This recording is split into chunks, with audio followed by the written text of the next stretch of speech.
રાજકોટ શહેર કોંગ્રેસ દ્વારા આજે પ્રેસ કોન્ફરન્સનું આયોજન કરવામાં આવેલું હતું। રાજકોટના 18 વોર્ડમાં કોંગ્રેસ આપકે દ્વાર જે અમારા કાર્યકરો આગેવાનો વોર્ડ પ્રમુખશ્રીઓ ફર્યા, એમાં અનેક ફરિયાદો ભારતીય જનતા પાર્ટીની ભ્રષ્ટાચારી શાસન, કુશાસન, કમિશન કોર્પોરેશન, અનેક ફરિયાદો મળી। ત્યારે પાયાના પ્રશ્નો માટે પણ લોકો ધક્કા ખાય છે।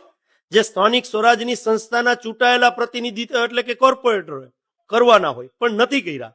જે અમારા કાર્યકરોએ જઈને જે પાયાના પ્રશ્નો છે ને વાચા આપવાનો પ્રયત્ન કર્યો છે 18 વોર્ડમાં। આજે અમે એ માટે પ્રેસ કોન્ફરન્સ કરી હતી કે આવનારા થોડા સમયની અંદર રાજકોટ મહાનગરપાલિકામાં સ્થાનિક સ્વરાજની ચૂંટણી આવી રહી છે। ત્યારે કોંગ્રેસની અંદર અમે એક ફોર્મ બહાર પાડવામાં આવ્યું છે।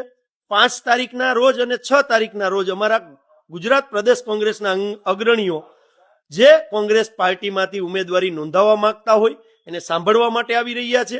18 વોર્ડમાં 5 અને 6 દિવસે એ બધાના ફોર્મ લઈ અને સારા ઉમેદવાર અને જે ભારતીય જનતા પાર્ટી ભ્રષ્ટાચારી શાસન સામે તાકાતથી લડી શકે એ રીતેનું આયોજન અમે કરેલું છે। એ બાબતે આજે અમે પ્રેસ કોન્ફરન્સનું આયોજન કરેલું છે અને 18 વોર્ડમાં શિક્ષિત ઉમેદવારો અને જે વ્યક્તિઓ સમાજના પ્રશ્નને વાચા આપવા માટે તત્પર હોય કે જે લોકોની પીડાને સમજતા હોય એવા લોકોને અમે આવનારા સમયની અંદર રાજકોટ મહાનગરપાલિકાની ચૂંટણીના ઉમેદવારો બનાવવા જઈ રહ્યા છે।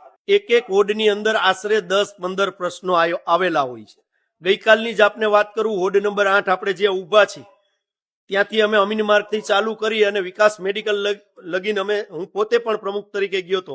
ત્યારે ગંદા પાણીનો પ્રશ્ન ત્યાં આવેલો હતો, પાણીનો કાપ છે એનો પ્રશ્ન આવેલો હતો, કારણ કે સારો અને ડેવલપમેન્ટ વિસ્તાર કહી શકાય ત્યાં પણ પાણીનો કાપ અને ગંદા પાણીનો ફરિયાદ અમને મળેલી હતી। મચ્છરોની ફરિયાદ મળેલી હતી, ગંદકીની મળેલી હતી। જ્યાં ત્યાં વેપારી લોકો છે ત્યાં જ્યાં નો પાર્કિંગનું બોર્ડ પણ નથી મારેલું ત્યાં પણ પોલીસ જઈ અને લોક મારી જાય, અનેક ફરિયાદો અમને મળી હતી। તેમાંથી જે કોંગ્રેસ દ્વારા તાત્કાલિક રીતે જેનું સોલ્યુશન થાય એના માટેના પ્રયત્નો કોંગ્રેસ પરિવાર દ્વારા કરવામાં આવે છે।